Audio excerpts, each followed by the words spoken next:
Hello everyone, this is Tom Fox. I'm the Compliance Evangelist, and I'd like to welcome you to This Week in FCPA, Episode 47 for the week ending April 7, 2017, the season opener edition. In this episode, Jay Rosen and I have a wide-ranging discussion on some of the week's top FCPA and compliance-related stories. We start off by noting with some amount of pride that the Houston Astros, the Boston Red Sox, and the Los Angeles Dodgers all lead their divisions in Major League Baseball after 1 week. We talk about the retirement of SEC FCPA unit head Kara Brockmeyer from the Securities and Exchange Commission, and we go over some of the highlights during her tenure. We discuss Wal-mart's announcement of its 2016 spend on its FCPA investigation and remediation of $99 million, bringing it to over $800 million since the New York Times broke the story of Wal-mart's alleged corruption in Mexico. We take a look at an interesting article by Sarah Croft from the Grand Jury Target blog, where she talks about Upjohn Warnings, and I look at them in the light of the Yates Memo. We take a look at a report from Allison Taylor that she wrote for the FCPA blog on the OECD Integrity Forum, which was recently concluded. And I take some time to talk about the SCCE, European Compliance and Ethics Institute, which concluded this week in Prague. And finally, Jay gives us some highlights of his weekend report. The episode's a little bit longer than normal, coming in at over 30 minutes. This is Tom Fox. Thank you very much for listening to This Week in FCPA.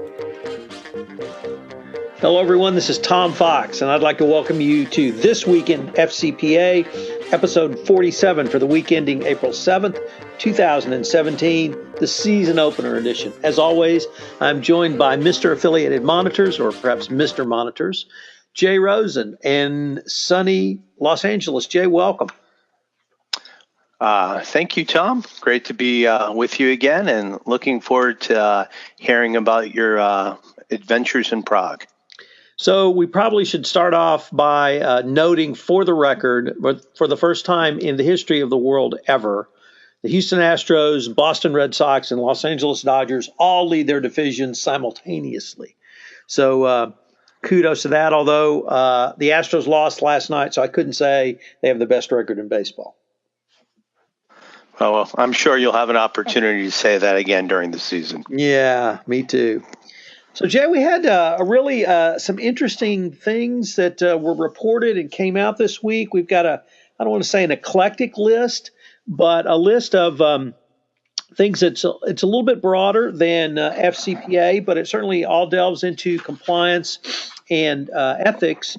And if we could save the wrap-up of the SCCE, European Compliance and Ethics Institute, for a little bit later, we might start off with the announcement earlier this week that Kara Brockmeyer, the FCPA chief at the Securities and Exchange Commission, has announced she is retiring from the SEC after 17 years of service to our country.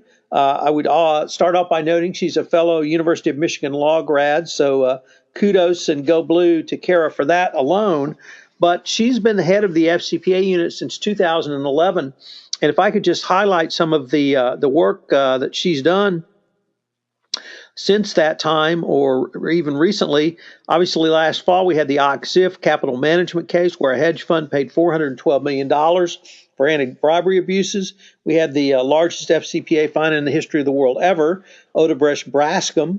We had J.P. Morgan Chase, where the company paid $264 million for the hiring of sons and daughters of Chinese government officials, or the Princeling cases.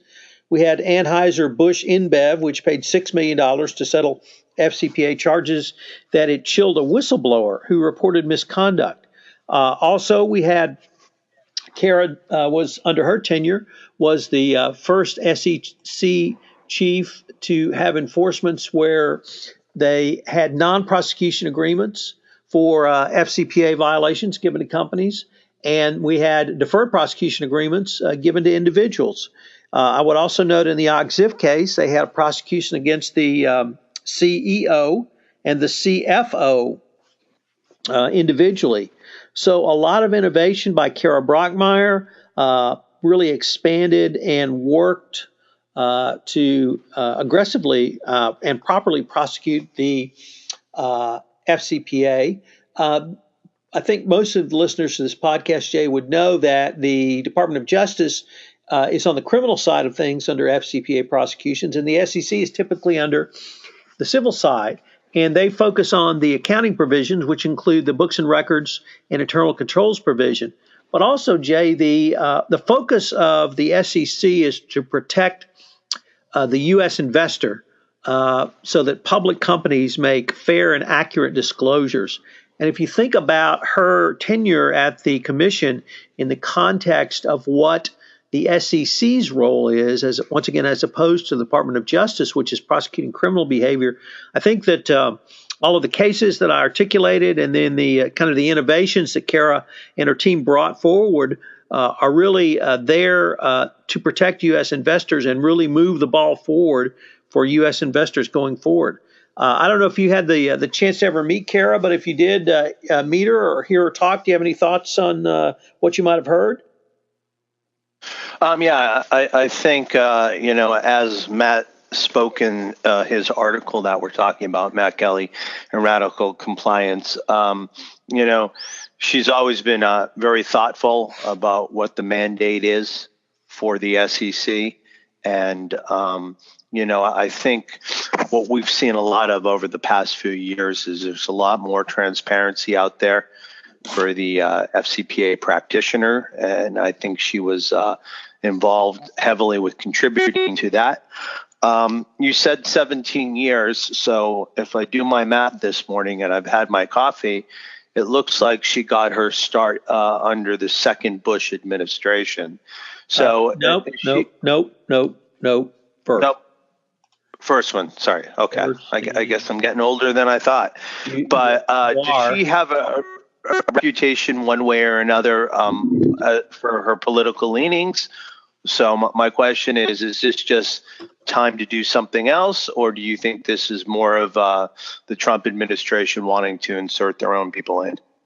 So she actually came in just at the start of the first Bush administration in April 2000.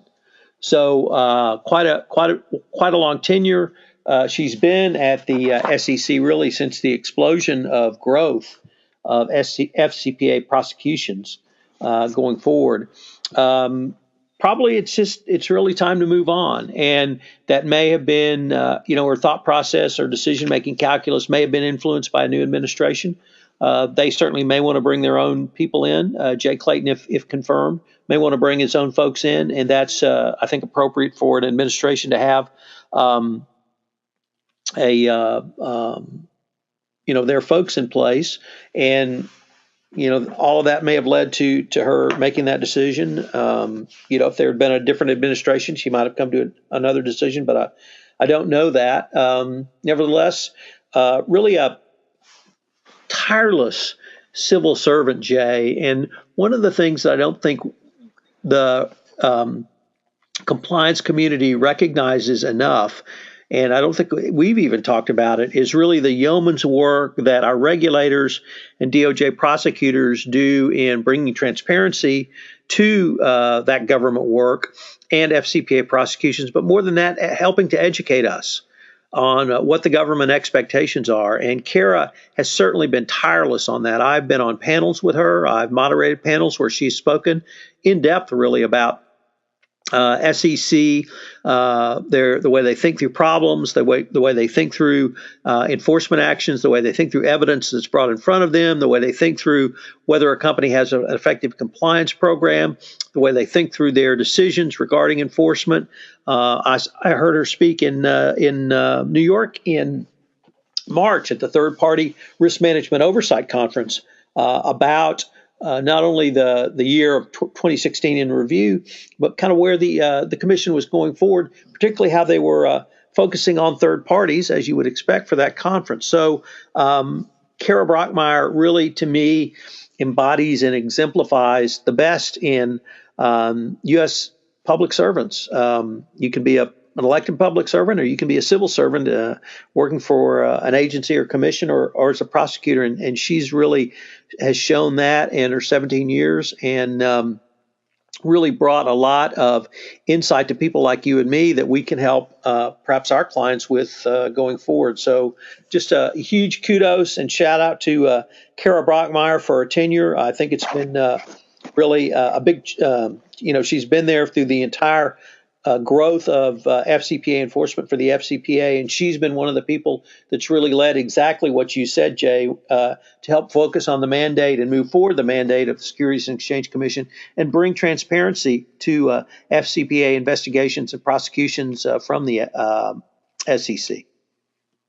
Well, we certainly wish her the best, and it'll be exciting to see what she does with the next chapter in her career. Yes. Talking about something else that's not quite 17 years old, but almost. But our good friend Matt Kelly again took a look at the Wal-mart FCPA update, and since 2012, or actually really 2011, when they first went to the government, their aggregate spend on their FCPA investigation and improvements to their ethics and compliance program now comes in at $837 million. In the last year, they spent $99 million, which is probably a bit of a down year. And we have been hoping for the past 2 years that it was going to signal some kind of settlement with the government, but we're not quite there yet. So the 99, I think that's the lowest annual spend since 2014. The numbers are just eye-popping, Jay. But they drive home a real important point, which is that whatever the resulting fine and penalty is, it's really going to pale or may pale in comparison to what Walmart has spent. And if you even if Walmart walked going forward on this, I think that people would understand that their lack of having a robust policy and procedure up until the time the New York Times broke the story really has cost them going forward and cost them this huge number of $837 million. I often say, think about what that cost would have been to Walmart if they'd spent that over the last 39 years or 40 years since the FCPA was enacted. What would that be on an annual basis? And it would be much. My trial lawyer math tells me it'd be much lower. So really a pretty good lesson for the compliance practitioner. On the flip side, and you and I have talked about this in prior podcasts, Walmart has really stepped up to be a leader in FCPA compliance, not only in terms of the resources they have put into their own compliance function, but also as a thought leader, and having their chief compliance officer and others within the company on the speaking circuit, sharing best practices, talking about what it's like to have a 250,000 person workforce across the globe that may have a high school education or may have a sixth grade education. And how do you train all of those employees on your core values so that you get everybody moving? And then since 2014, they published the annual Global Ethics and Compliance Report on themselves, which offers various details on the company's compliance program. So, and I'm sorry, I misspoke. The Wall Street Journal, New York Times broke the story back in 2012, not 2014. So, kudos to Walmart. I think they've done just a yeoman's job, Jay, although this is quite an eye-popping number.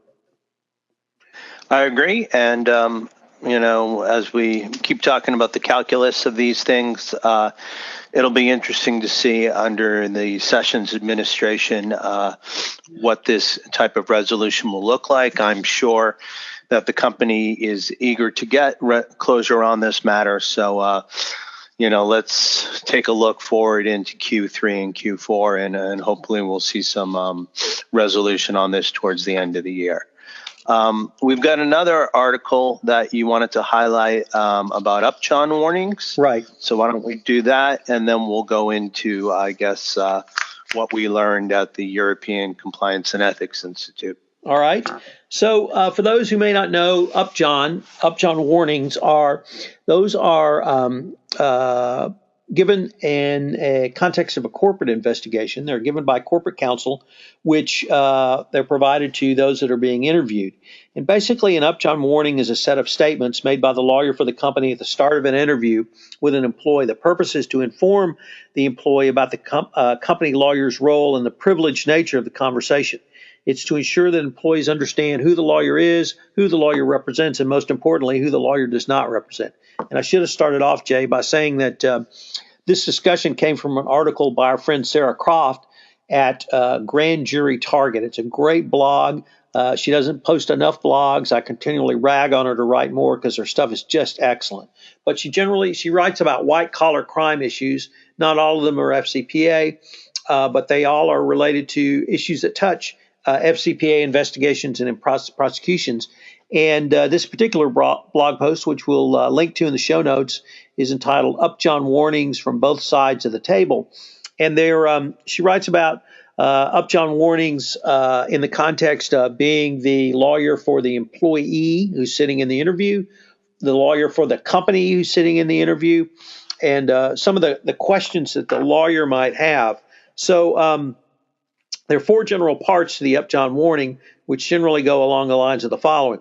You say, I was hired by the company to investigate X, and then the company thinks that you may have some important information to share. I represent the company in this investigation. I do not represent you as the employee, and I cannot give you as the employee legal advice.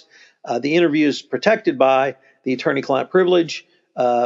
So the employee should not disclose it to anyone. But more importantly, and number 4 is that the privilege is owned by the company. It is the company who may choose to disclose the contents of the interview to people outside of it, specifically including the government or law enforcement. So what you try to do is explain that, get the employee to sign that you have at least presented that to them, and then move forward.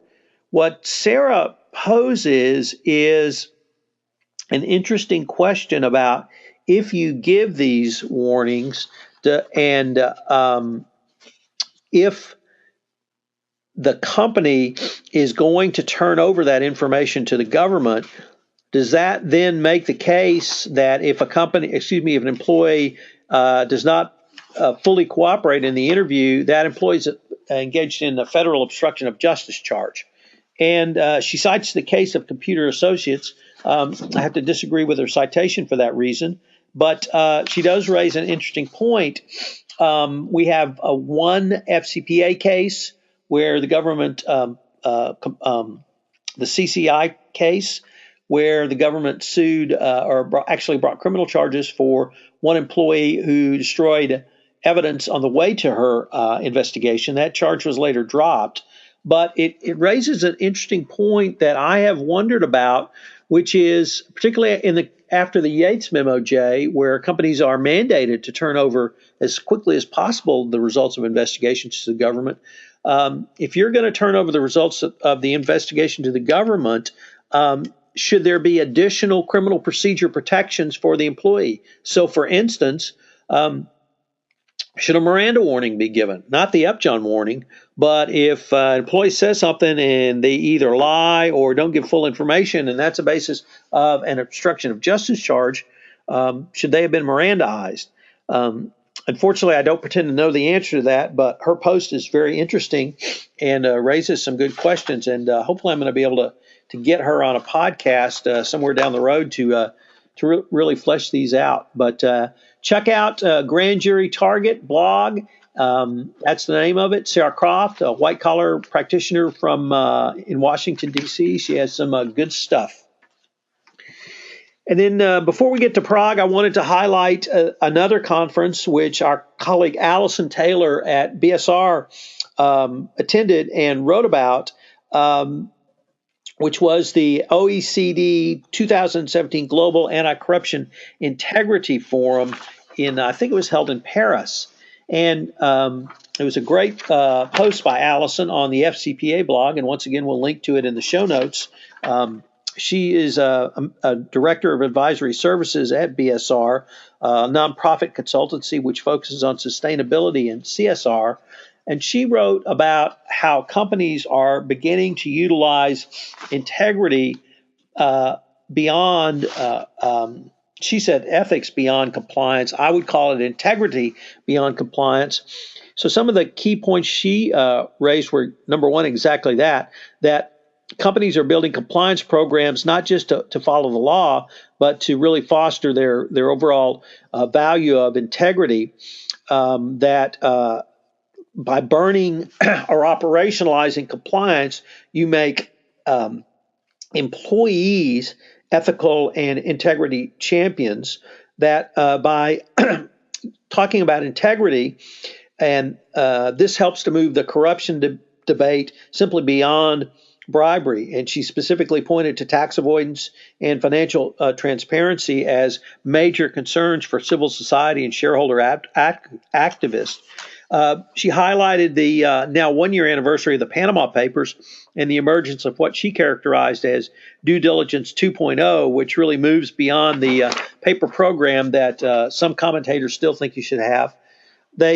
She also really hit on something that you and I talk about, which is not simply the risk, but what's the business impact of sustaining a violation or even being publicly charged.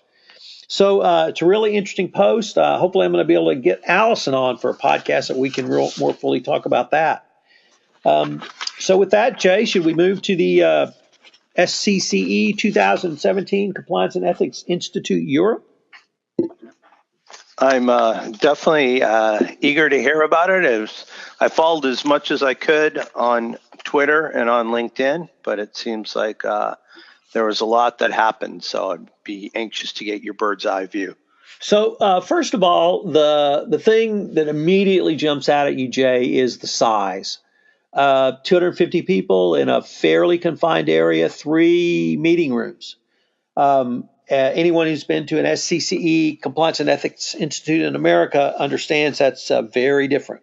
So on the Sunday, when I made my presentation at a pre-conference event with Jenny O'Brien and Roy Snell, I was initially a little bit put off because I was worried that the conference wouldn't be as good because so few people. But it turned out that was really a positive, Jay. And that positive was that it gave you the opportunity not to, I wouldn't say develop relationships, but have much more in-depth conversations with people over a period of several days. So there were people I met on Sunday. You know, we shared a cup of coffee or a snack on one of the breaks together, and we talked about either issues of concern or what we'd heard about in some of the sessions. Those conversations continued at dinner Monday night and Tuesday night. Obviously, or not obviously, but there were cocktail hours and social events after the day's sessions. The sessions themselves were just excellent. I would say one of my favorite, not to toot the horn of affiliated monitors, was the affiliated monitors presentation with Eric Feldman. It was just an excellent presentation. I took just a ton and a half of notes about the company's work with Louis Berger and at that monitorship, and how Louis Berger has really turned itself around. But all of the sessions I found just were excellent, lots of substantive information, and just an excellent conference. But here was the highlight for me, and it was one that I was really not expecting. Our colleague Jonathan Armstrong and his partner Andre Bywater had secured the participation of the British ambassador to Czechoslovakia to talk about Brexit. And last Friday, of course, was a week ago Friday was when the Article 50 letter was delivered. So the diplomatic corps was all in London being briefed on what to say about that. A long-winded way of saying the ambassador didn't make it. They had to get 2 people on a short-term, very short-term. One was a chief compliance officer from Jaguar, as he called it. And then a second was a columnist from The Guardian. And so they had no PowerPoint presentation, largely unscripted remarks, very free-flowing. And then the other thing you have to kind of put on top of that, Jay, was in America, all we had heard was the headlines were Britain to go to war with Spain over Gibraltar and Brexit. Well, that really doesn't tell you anything about Brexit and sensationalism at its finest. But what these 2 speakers focused on, Jay, was the commercial aspects of Brexit, not the political questions, not whether it was a Return to the Future or Back to the Future or anything, going back to the good old days of when English Navy ships ruled the world. It was really, these are the steps forward. Here are the deadlines, and here's how we think it's going to work on a commercial basis. And the two things that really struck me were the following. What Europe wants, because Britain has said we don't want to be a part of Europe, at least of the EU, is they want a divorce. Well, what England wants, what the United Kingdom wants, is a commercial trade deal with Europe. To get that trade deal, they are going to have to agree to largely all of the EU commercial laws. What England or the United Kingdom, Great Britain, will get back in return is a return to sovereignty, so that the European Court of Justice will not be the court of final appeal in the United Kingdom. It will be the UK Supreme Court. So from the commercial basis, what that means for the compliance practitioner is things will continue as the same. You will have the Serious Fraud Office investigating and prosecuting the UK Bribery Act. To the extent that the EU has anti-bribery and anti-corruption laws, those will port over to the United Kingdom. And compliance will continue really in the robust nature that it has over the past few years. And certainly the SFO is robustly prosecuting the UK Bribery Act. So from where I sit, and perhaps the same place you sit, Jay, I found it to be a very useful session. It gave me solid information that I had not received before about what does Brexit mean for the compliance profession in a way that no one had really been able to articulate. So would it be fair to say, would there be elements of Y2K involved in this changeover with Brexit that, if you recall, again, I keep going back to the early 2000s, there was so much fear and trepidation that when the clock struck 12:01 on 2001, or actually I guess 2000, that the whole world was going to stop. So if I'm understanding you correctly, from an anti-corruption perspective, things are not really going to stay. That as long as the SFO gets financed by the British government, they will continue to enforce the UK Bribery Act, and the rest of our partners in Europe will pursue the same strategies. So I would start with your premise, Jay, that Y2K might have been something very big and very important, but there was a technical response and a commercial response to that, which was companies went back and fixed their systems so that when Y2K occurred, we didn't have catastrophe. Here, I don't think there's anything to go back and fix. I just think that it will move forward on a commercial basis. I understand that's different than a political basis, and maybe even the veiled threat of Gibraltar going forward. But those are political questions, not commercial questions. So on a transactional basis, really not much is going to change, I think, is what I would say. Great. Whenever SCCE gets together, Roy is always around and he's very passionate. Did he attend in Europe, and did he have any good rants that you're able to share? Well, he did attend. He and I were on a panel together with Jenny O'Brien. If you'll recall, in 2014, he and Jenny did a panel on influence and leadership. So they did that for an hour, and then I talked about the use of social media and a best practices compliance program for an hour. Roy did have some rants. They were really not public, so probably shouldn't report them, at least without his blessing going forwards. He and the entire team, I mean, Adam was there, Liza was there, Katie was there, Courtney was there. Courtney did a session on social media, which is great. She had a great session on social media FUBARs, and just really excellent on things not to put on your company's social media account. They had just come from the annual HCCA, the Health Conference, Healthcare Compliance Association annual conference. So they'd been on the road for about 10 days, and frankly, they were in a lot better shape than I would have been after that period of time. So kudos to them. We were at the Marriott Hotel. It's a great hotel, just treated us first class. Great clubs, great food, breakfast buffets, really excellent in-between session snacks and hot foods and all sorts of nibbles for us. Prague itself, if you've never been, is an absolutely gorgeous city. We had 2 days of clear, cool weather, and we had 2 days of clear, rainy weather. So lots going on in Prague. We were right in the center of downtown, so that was very cool as well. And the attendees, we had obviously people like myself and Eric Feldman, Yanks from the U.S. We had a large number of U.S. expats, some of whom I interviewed for podcasts that I'll put up on the FCPA Report International Edition. Had the chance to interview Eric, so that will go up next week as well. But we had a large number of Europeans, Asians, South Americans. We had a huge delegation from Korea. I think we had 40 people. So a very wide range of attendees, really from across the globe, much like the SCCE itself. And as Adam Turtletop noted, for the first time he could remember, he was the third tallest person at a conference, not the tallest. So he appreciated that as well. So one more thing, it wasn't on the topic list, but I think we should just touch upon it for a second.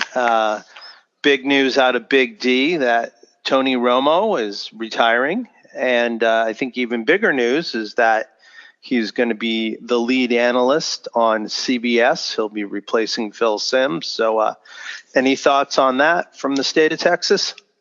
Well, as a titular Texan fan, I would have liked to have seen him maybe take the Texans a little bit further in the playoffs. I'm a Dallas Cowboy fan at heart, so his tenure was over at the Cowboys because of how well Zach did last year, Zach Prescott. One of the, perhaps with Phillip Rivers, of just this generation of quarterbacks, the best never to make to a Super Bowl, playing under Jerry Jones' ownership, they probably never will get back to the Super Bowl. He's such a horrendous owner. So it was great. It's much more than Tony. We hardly knew ye. We had a great run. Frankly, I'm kind of glad he's retiring. I was thinking he was one hit away from being paralyzed with 3 broken backs over the past 2 years. That's probably 3 too many for me.